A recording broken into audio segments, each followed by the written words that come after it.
Hey guys, my name is Nick Sivrich. I'm a physical therapist, and I want to go over this week's question of the week. I've been getting a lot of questions lately about spinal stenosis, and what is it? Can it be treated? Is it the same as arthritis? All these different types of questions about it.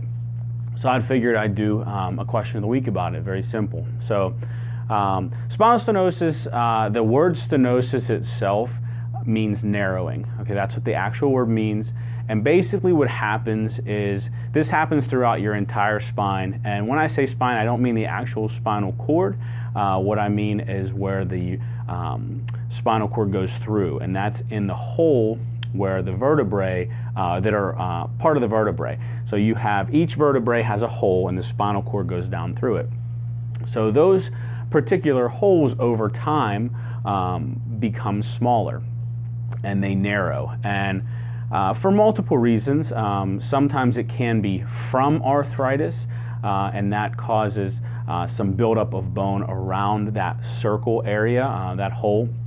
And what happens is, say for instance, for comparison's sake, that the hole is the size of a quarter. Well, sometimes it ends up being the size of, say, a nickel.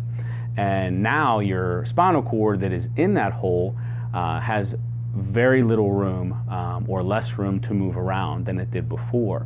So what happens is then the spinal cord hits on the sides of those, the sides of your vertebrae, and that causes pain.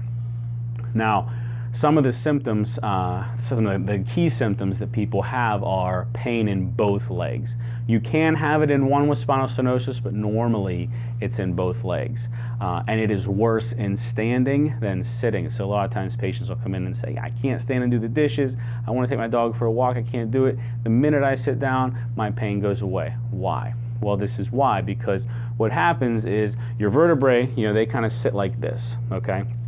And what happens when you extend off, and the hole is back here. So when you extend backwards like this, that causes the hole to become even smaller on a normal person that has a healthy spine. When you flex forward, that opens that area up, causing more room for the spinal cord to move in a normal person that doesn't have issues with their spine.